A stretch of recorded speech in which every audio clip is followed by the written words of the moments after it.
Okay, here we are, Teretonga. This is Sunday, one of those closed drifting sessions. This is Liam McDonald, and there's a lot of interest in Liam's car when we did some drifting videos earlier on, especially the fact that it's pretty unique that it's an old 80s Ford Escort. Liam, what gave you the idea to sort this car out? Why do it? It sort of started off as bought it as obviously an Escort with the SR20 in it already, so it was naturally aspirated, and then always sort of wanted an Escort as a kid growing up. So I ended up building a turbo motor and putting a sequential gearbox and doing all the driveline to suit, so it can be a bit of everything car, so a bit of drifting, burnouts and drag racing sort of thing, so yeah. Interesting thing is that sequential gearbox. So for those people that don't know what a sequential gearbox, what is it? So it's a 6-speed and you just pull it back and forward to go up and down gears, so it's no HP anymore. It's a ex-Super Tourer gearbox. So yeah. Be a bit hard to drive it around the streets of a town though. It's more for track type stuff, isn't it? Yeah, well, it's sort of still wouldn't be a street car, but it's sort of borderline now with the twin plate clutch and yeah, pretty noisy gearbox. So yeah, it's not really nice on the ears driving along the road. So obviously last time we did the drifting, you had some issues trying to keep this car in control, but that's not because you're a bad driver. There's actually a logical reason behind that. So tell us why it's so difficult to drift this car. Yeah, well, it's not really the most ideal car to start off with for drifting wise. I have done the best I can with the factory stuff to make it drift, but this time I've changed the wheel alignment a wee bit to give it some more. I gave it some more toe out to suit, give it more lock, so, and a bit more camber, so we'll try it out today and see if it's a wee bit better. So. There's a bit of trick, so you take us into the car and just fire it up because the dash is pretty cool, so those people that have ever seen that type of stuff, and perhaps pop the bonnet for us too and show us what it's all about. But you can see there when you turn the car on, it's got the Haltech computer in it. So it's all running Haltech dash and ECU and everything, powering it and keeping it all reliable. Yep, and so show us the engine in it so everybody can get it. So it's an SR20 obviously, so they're pretty good engine to start with, but you've got a bit of radical stuff going on here. Look at the state of it. Look at that big hairdryer on the side of it there. So tell us the specs of the engine, Liam. Yeah, so it's a S14 VCT engine with obviously the VC blocked off because it's running a VE cylinder head off a P11 Primera. So yeah, it's got a Garrett GTX 3076 turbo on it and all forged bottom end and Calvert cams and Calvert springs and retainers, titanium retainers and all the good wee bits to make it reliable so you can beat on it on the limiter and not have any issues. So yeah. Anything else you want to do? Are you happy with where it's at?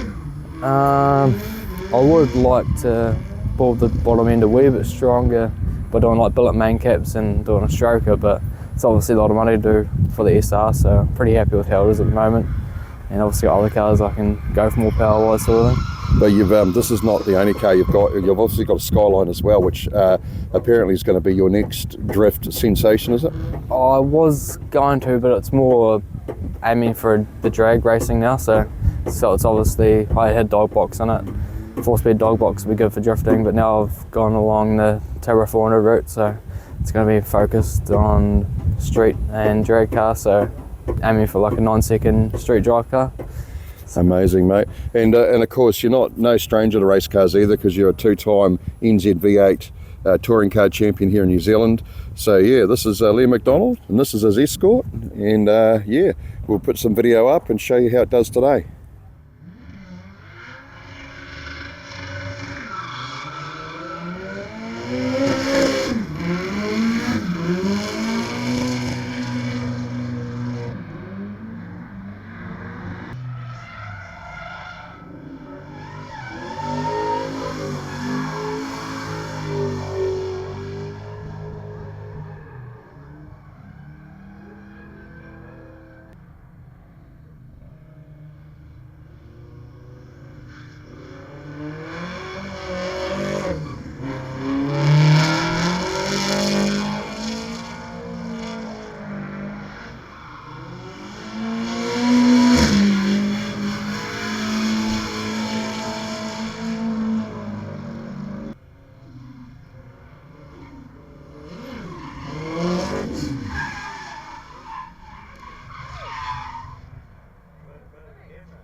Teretonga is where we're at this afternoon. We've got Jeremy here. Jeremy, a lot of people quite fascinated by the way that you do your drifting, because you've got a pretty unique sort of a car for it, don't you? Yeah, I do. Yeah. It's not your stereotypical drift car, the old Holden Crewman. Yeah. What made you get into the whole Holden Crewman thing? How did it all come about? So how it actually came about was I've got a Skyline at home that's doing Skyline things in the shed, taking ages to come together. I was like, right, my life's passing me by, I'm not doing any skids. I got a few kids at home as well, and I was like, well, what can I get that's a spare vehicle as such that I can also do some skids in. Yeah.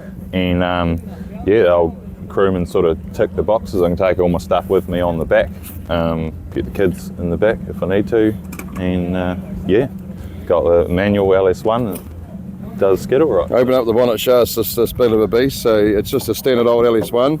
Well, that's what we're telling everybody. Oh, anyway. nah, not quite, not quite. It's got a cam, ported heads, cold air intake, exhaust, bit of tuning. It's actually the second engine I've had in it. I went up to a practice day on the Tuesday before a competition day on the Saturday in Christchurch and managed to blow it up on the Tuesday. So was quite lucky, come across an engine pretty quick and easy, and managed to borrow a bit of workshop space. Spent the next few days changing the engine, drifted the Saturday, and then drove home again on the Sunday. So, and the unique thing too is you drive this backwards and forwards to the tracks, don't you? It's not like you don't have a tow car. This is it. This is the whole work. I chuck all my tyres and my tools on the back and drive to Teretonga, drive to Christchurch, Timaru. What got you into drifting? I've just always liked it.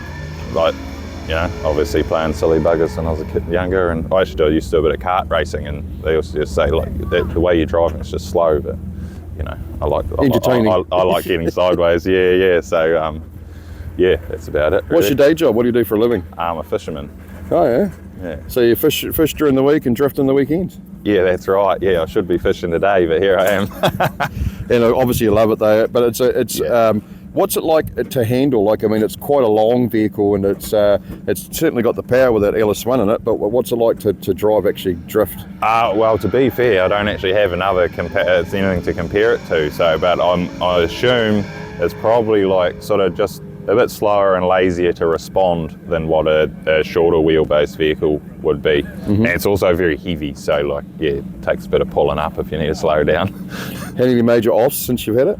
Nothing too major. The worst one was probably going into the tyre wall over at the end there here at Teretonga on a wet day, and it was then it was half dry, so it was quite fast. So I hit a wet patch and went off, and went straight in backwards, luckily, because it stove the tail door in, and actually bent the tow bar a wee bit, so I'm pleased I didn't go in sideways.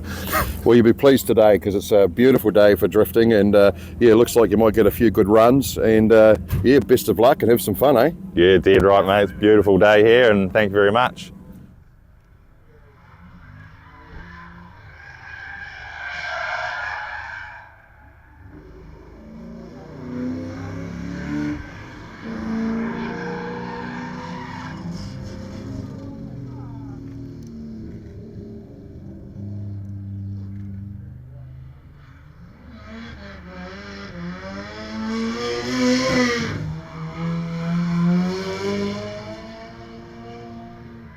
Yeah, I might need to.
Mm-hmm.